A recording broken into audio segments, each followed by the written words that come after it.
ठीक है, सब दिख रहे हैं यहां से वाला क्वेश्चन। चलो बेटा समझ सकते हैं, ये क्लास 10th का पॉलिनोमियल के लिए कुछ ऐसे प्रश्न हैं मिसलेनियस है ना, कमजोर बच्चों के लिए, जिनको समझना बहुत जरूरी है, बेसिक चीजें हैं। ठीक है, अच्छा बेसिक चीजें कैसी हैं, कैसे समझेंगे, ये चीज अभी हम थोड़ा सा डिस्कस करते हैं। समझना क्या है कि आपके बुक में जो प्रश्न दिए हुए हैं, एक एक प्रश्न, एक अगर प्रश्न मिलेगा तो हमको फॉर्मेट समझ में नहीं आएगा, इसलिए मैं कोशिश कर रहा हूं कि आपको एक फॉर्मेट, एक से दो फॉर्मेट समझा। ठीक है, देखो इस तरीके के प्रश्न बिल्कुल इजी है, कुछ ऐसा नहीं है कि जो टफ है, फिर भी मैं आपको एक्सप्लेन करने के लिए, कंसेप्ट क्लियर करने के लिए बता देता हूं। ठीक है, चलो देखो, ये क्वाड्रेटिक पॉलिनोमियल है, पावर 2 है यहां पर। जब भी पावर 2 देखेंगे किसी भी एक्सप्रेशन में तो उसको कितने जीरोज आएंगे, 2। ठीक है, यहां पर भी पावर 2 है वेरिएबल का, यहां पर भी वेरिएबल t है तो पावर 2, यहां वेरिएबल y है पावर 2 है, यहां वेरिएबल u है पावर 2 है। ये सब क्वाड्रेटिक पॉलिनोमियल हैं, लेकिन इनमें 3 टर्म नहीं है। यहां पर भी 2 टर्म है, यहां पर भी 2 टर्म है, यहां 2 टर्म, 2 टर्म, 2 टर्म है ना, लेकिन नंबर वाली टर्म नहीं है। जैसे हम पॉलिनोमियल देखते थे तो ऐसा लिखा रहता है, x² + 5x + 6 = 0। इस बार ये वाली टर्म नहीं है, सिर्फ ये 2 टर्म है। ठीक है, पॉलिनोमियल, क्वाड्रेटिक पॉलिनोमियल होने के लिए जरूरी ये है कि पावर 2 होना चाहिए, बाकी चीजों से कोई मतलब नहीं। ये अकेला है तो भी क्वाड्रेटिक पॉलिनोमियल है, ये 2 है तो भी क्वाड्रेटिक पॉलिनोमियल है। 3 की जरूरत कंपल्सरी नहीं है। ठीक है, अभी हम ये समझते हैं कि जब 2 पॉलिनोमियल हो, कांस्टेंट टर्म ना हो, किसी में भी कांस्टेंट वाली टर्म नहीं, कांस्टेंट मतलब नंबर वाली टर्म कहीं पर भी नहीं है, तो इसमें रूट्स कैसे निकालें, x के 2 मान कैसे निकालें, या y के 2 मान कैसे निकालें, t के 2 मान कैसे निकालें, u के 2 मान कैसे निकालें, 2 रूट कैसे निकालें। इसमें x के 2 फैक्टर्स आएंगे, y के 2 फैक्टर्स, u के 2 फैक्टर, t के 2 फैक्टर, और वो 2 फैक्टर कैसे निकलते हैं ये समझाने का कोशिश कर रहा हूं। चलो देखो, इनमें कॉमन करेंगे, ये जो फॉर्मेट है इसमें सिर्फ क्या करते हैं हम, कॉमन में इन दोनों में छोटा कोण जो कॉमन होता है और जो टेबल में आती चीजें, इन दोनों में x की पावर 2, x की पावर 1, छोटा कौन सा पावर होता है, x की पावर 1, तो x कॉमन हो जाता है, जो छोटी पावर है वो कॉमन हो जाती है, और उसको 2 ब्रैकेट लगाएंगे। कितने ब्रैकेट लगाएंगे, 2 ब्रैकेट लगाएंगे। कॉमन में क्या आ गया, x, यहां से x कॉमन हो गया तो क्या बचा, x, यहां से x चला गया तो क्या बचा, 3। ये 2 फैक्टर हो गए, एक बार इस फैक्टर को 0 और एक बार इसको 0, माइनस उधर गया तो प्लस। कितने रूट हो गए, समझ में आ गया क्या कि नहीं समझ में आया। ठीक है, इस पर भी यही करेंगे, क्या बनाएंगे, 2 फैक्टर्स = में 0। इन दोनों में कॉमन ढूंढने की कोशिश करेंगे।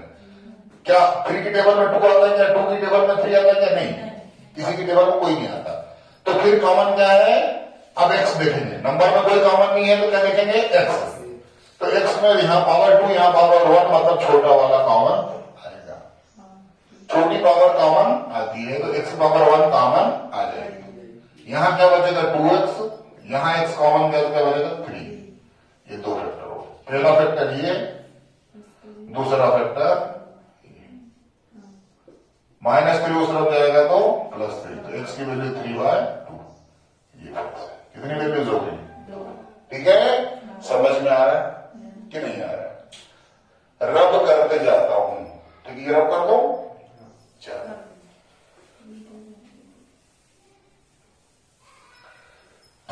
इसको भी सॉल्व कर दिया, इसको भी रब कर देता हूं। क्वेश्चन नंबर 3 को इस तरफ सॉल्व करता हूं, 3t² - 4t = 0। ये कोई एक दूसरे की टेबल में आते हैं क्या, नहीं आते, मतलब सिर्फ क्या कॉमन होगा, t। जब कोई किसी भी टेबल में नहीं आता तो t, सिर्फ वेरिएबल कॉमन होगा। यहाँ 3t दो ब्रैकेट लगा रहे हैं क्योंकि दो जीरोस मिलेंगे, इस इक्वल्स टू में 0। ये हो गया, ये क्या कॉमन आएगा बेटा t, यहाँ 3t माइनस 4। एक बार t इक्वल्स टू 0, एक बार 3t minus 4 3t equal to 4, t equal to minus 4 upon 3। हो गया सॉल्व। चलो ये भी अपन ने सॉल्व कर दिया। अब अगला लेते हैं। अगला, अगले में क्वेश्चन है 3y square minus 24y equal to 0। चलो समझने की कोशिश करते हैं। अच्छा नंबर देखते हैं। 24 3 की टेबल में आता है, हाँ, तो 3 पूरा कॉमन, ठीक है। इन दोनों में 24 की टेबल में तो 3 आता नहीं, लेकिन 3 की टेबल में 24 आता तो 3 कॉमन। y की 2 y की पावर 1, छोटा कौन है, y की पावर 1 कॉमन। दो फैक्टर दो ब्रैकेट मार लो। यहां से 3y पूरा कॉमन गया तो क्या बचा, सिर्फ y। यहां से 3 से डिवाइड करो कितना बचेगा, 8, और y पूरा कॉमन है। समझ में आया क्या, नहीं आया तो फिर से बताता हूं। इन दोनों में 3y कॉमन कर दिया, क्यों, क्योंकि 3 की टेबल में कहीं ना 24 आता है। फिर दोनों में छोटा कौन है, y, तो y भी कॉमन कर दिया। यहां से 3y डिवाइड करा तो सिर्फ y बचा, यहां इसने 3y से डिवाइड किया तो 8 बच गया। अगली step 3y equal to 0, y minus 8 equal to 0, y equal to कितना 8। यहां आ जाए y equal to 0 upon 3, y की अपॉन 0 के मान में कोई भी नंबर हो तो क्या आता है, 0।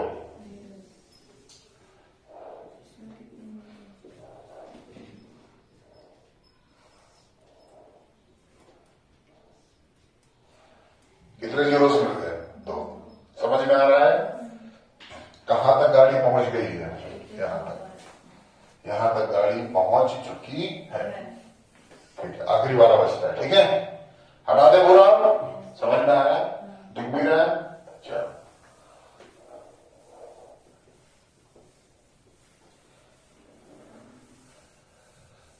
ये आपकी बुक में कहीं क्वेश्चन नहीं है, खाली कॉन्सेप्ट है समझाने के लिए, है ना। वो देखो वहां 6u square plus 18u equal to 0, question number 5 ले रहे, एग्जाम्पल है ना।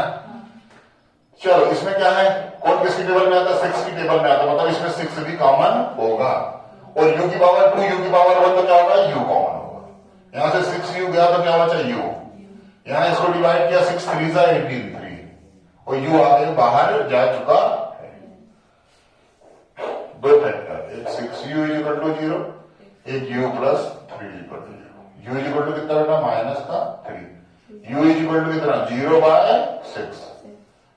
नंबर 0 को अपॉन में 0 के डिनोमिनेटर में कोई भी नंबर होता है तो 0 ही आंसर आता है। ये कितने जीरो हो गए, 2 जीरो। इस तरह से आपके पॉलिनोमियल जिसमें 2 टर्म हो, पावर 2 के साथ में पावर 1, वो खत्म हो गया। समझा दिया मैंने, कोशिश करी कि समझ में आ जाए। अब हम क्या लेंगे, स्क्वायर के साथ में कांस्टेंट टर्म, मतलब नंबर वाला पार्ट, ठीक है। चलो ओके, ये जो 5 प्रश्न लिखे हुए बेटा आपके सामने, ये भी खाली आपको समझाने के लिए है। ऐसे प्रश्न, एक ही प्रश्न आपको है एक्सरसाइज 2.2 में। कितना प्रश्न है, 1। पर एक प्रश्न अगर रहे तो सॉल्व करने के लिए हमारे पास ऑप्शन नहीं होते, इसलिए मैंने 5-6 प्रश्न लिख के समझा देता हूं, ठीक है। एक बार ये कर, ये देखो, ये T square minus 25 equal to 0, number का नंबर को उस तरफ ले जाओ। क्यों ले जा रहे हैं, आपको जब हम ले जाएंगे तो समझ में आएगा। अभी ले जाओ, नंबर उस तरफ गया तो क्या हो गया, प्लस का। यहां आ गए, समझ में आया।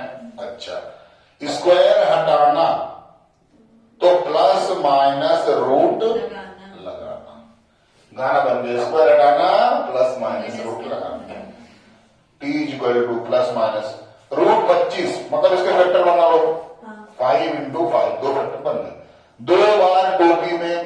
अंदर रहती है, रूट में 2 बार कोई चीज रहती है तो वो बाहर आ जाती है एक बार ऐसे। मतलब 2 वैल्यू आ गई टी की, एक है +5 और एक है -5। देखो कितनी वैल्यू चाहिए थी? 2। क्वाड्रेटिक इक्वेशन था, 2 वैल्यू देता, कैसे दिया?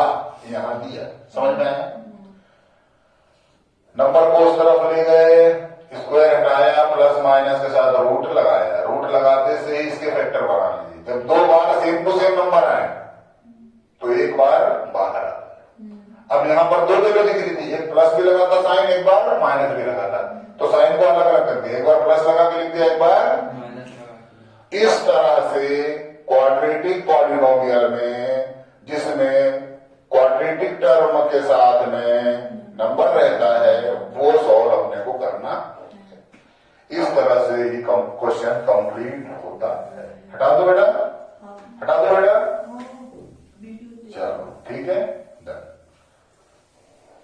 जिनको कॉपी करना हो कॉपी करते रहना। ये क्वेश्चन देखते हो, t² इक्वल टू कितना बेटा? नंबर को उस तरफ ले गए तो 4 हो गया, तो t² इक्वल टू कितना हो गया? 1 मिनट। t² इक्वल टू 4 हो गया। हमको t² की वैल्यू चाहिए क्या? नहीं, हमें किसी चाहिए t की। t की वैल्यू चाहिए, मतलब स्क्वायर हटाना है, प्लस माइनस रूट लगाना है। ठीक है, t equal to plus minus 4 के फैक्टर बनाए, 2 into 2, t equal to plus minus 4। अच्छा, जो 2 बार रहता है वो एक बार बाहर आ जाता है। अब t की कितनी वैल्यू आ गई? 2 वैल्यू आ गई। पहली वैल्यू है t इक्वल टू +2, फिर दूसरी वैल्यू t इक्वल टू।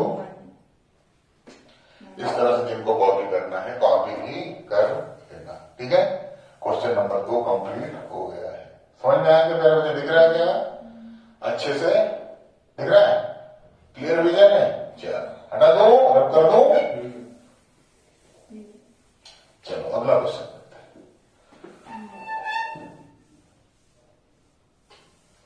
अगला 2t² माइनस 32 इक्वल टू 0। 32 है ना? अच्छा, 2t², नंबर को उस तरफ ले जाओ, नंबर रख जाए उधर। अगली स्टेप, t² इक्वल टू, जो बगल में लिखा रहता है वो कहां जाता है? अपॉन में। तो t² इक्वल टू कितना हो गया? 16। समझ में आया कि नहीं? 32 को 2 से डिवाइड किया तो 16 आता है। ठीक है, चलो स्क्वायर हटाना है ना? हटाना है। क्या लगाना है? प्लस माइनस के साथ रूट। प्यारे बच्चों ये याद रखना, रूट 16 नहीं समझ में आया तो ऐसा कर लेना, 2 इंटू 2 इंटू 2 इंटू 2। फैक्टर ये बनेगी? फैक्टर बनाते आता है? नहीं बनाते आता तो देखो 16 लिखा, 2 से डिवाइड 8, 2 से डिवाइड 4, 2 से डिवाइड 2, 2 से डिवाइड 1, ये फैक्टर है। एक बना के बता दिया, अगली बार कर लेना, अगली बार नहीं बताऊंगा कभी। अब जो चीज पेयर बनाएंगे, ये पेयर तो जोड़ा बनाएंगे, जोड़ा क्या बनाएंगे? और जोड़े में जो 2 टोपी के अंदर जो 2 बार रहता है वो एक बार बाहर आता है। मतलब इस जोड़े में से ये एक बार 2 आया, इस जोड़े में से एक बार और आ गया। ठीक है, यहां सॉल्व कर देता हूं। t equal to plus minus 2 2 4, मतलब 2 वैल्यू दे रहा है। t की एक वैल्यू है +4 और एक वैल्यू है -4। इस तरीके से यह वाला प्रश्न भी खत्म हो गया है। ठीक है, कॉपी कर लो। ठीक है, समझ लो अच्छे से। ये खाली पीली समझाने के लिए है और कुछ भी नहीं। ठीक है, खाली पीली समझाने के लिए। ठीक है, चलो ओके डन। ठीक है, छोड़ दो क्वेश्चन। ये चीज बहुत इंपॉर्टेंट है, ध्यान रखना, ये ऐसे सिंपल चीज नहीं है। t² plus 6 is equal to 0, t² is equal to -6। Equals to plus minus under root -6। अब लफड़ा हो गया यहाँ पर। टोपी के अंदर -6 आ जाना मतलब सारा काम गड़बड़ हो जाना, फिर मैच ही सीखना पड़ता है। टोपी भी हटेगी, माइनस भी हटेगा। टोपी और माइनस हटता है तो आई लगता है। आई माइनस इसमें इंटू 1 कर सकते हैं, किसी के साथ 1 का मल्टीप्लाई रहता है, तो -1 रूट में अगर रहता है तो आई लगता है। आई मतलब इमेजिनरी, 6 का कोई रूट नहीं होता है। सॉरी, आई का कोई रूट नहीं। -6 अगर समझाए, मेरा कहने का मतलब ये है कि जितने भी स्क्वायर रूट पॉसिबल हैं वो सब प्लस वाले नंबरों के पॉसिबल हैं, माइनस वाले का नहीं है। तो माइनस वाले का नहीं है तो क्या है? इमेजिनरी है। मानना पड़ेगा। क्या करना पड़ेगा? मानना पड़ेगा। तो रूट के अंदर जो भी वैल्यू है उस पर क्या लगा देते हैं हम? आई। यहां 7 होता तो 7i, 2 होता तो 2i, 4 होता तो 4i। इस तरह से दो वैल्यू आ गई, एक आ गई +6i, दूसरी आ गई -6। समझ में आया क्या? समझ में नहीं आया क्या? तो समझ में नहीं आया तो बार बार ट्राई करना, ठीक है? फिर से समझा देता हूं, कहोगे तो। चलो देखो, यहां से समझ में नहीं आया, मान लो यहां तक तो आ गया था, तो यहां से समझाने की फिर से कोशिश करता हूं। t² = -6, ठीक है? स्क्वायर हटाया तो प्लस माइनस रूट लगा दिया। अब रूट के अंदर निगेटिव वैल्यू हो जाए तो उसका स्क्वायर रूट पॉसिबल नहीं होता है। तो फिर क्या होता है? तो जो भी अंदर नंबर हो रूट में उसके साथ क्या लगा देना? आई। बस काम खत्म। मतलब ये है कि टोपी के अंदर, रूट के अंदर अगर -1 है तो उसकी वैल्यू कितनी होती है? तो 6 लिखना, माइनस और 1 हटा देना, उसकी जगह क्या आ जाएगा? आई। रूट भी हट जाता है और माइनस भी हट जाता है, और उसकी जगह क्या लिखाता है? आई। ठीक है?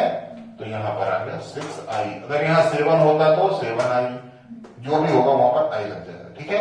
रूट के अंदर ध्यान रखना माइनस न हो तो, ठीक है? इस तरह से दो वैल्यू हो गई, एक +6i और एक -6। ठीक है? अब समझ में आ गया? चलो डन, कॉपी करो। अब एक किसी का छोटा भाई है, ये t² - 6 = 0। सेम है, यहां पर प्लस लगा हुआ है, वहां पर माइनस लगा, तो t² = कितना हो जाएगा? 6। माइनस उधर गया तो प्लस। अब t² हटेगा, पावर 2 हटेगा तो क्या लगेगा? Plus minus √6। या माइनस तो नहीं है ना? और 6 के फैक्टर बनाओगे तो 2 × 3 बनेगा, कोई तो पेयर बन ही नहीं रहा है। पेयर जब नहीं बनता तो ऐसा का ऐसा ही लिखते हैं, मतलब d = +√6 और t = -6। फैक्टर वेक्टर से कोई मतलब नहीं है, इसमें आई वगैरह भी नहीं लगेगा। आई कब लगता है? जब वैल्यू रूट में निगेटिव होती है। समझ में आ गया प्यारे बच्चों को? चलो डन। ये प्रश्न दे दो बेटा, ये भी थोड़ा सा लफड़े का इसलिए लिया है। देखो t² कितना आ जाएगा? -7। स्क्वायर हटेगा, क्या लगेगा? Plus minus √-7। अब क्या आएगा? सबको पता है, +-7 आई। क्यों? क्योंकि √-1 क्या होता है? आई। बस अब दो वैल्यू आ गई, t = 7i प्लस का और t = -7i। क्लियर है? बहुत इंपॉर्टेंट चीज है। ठीक है? कोई समस्या हो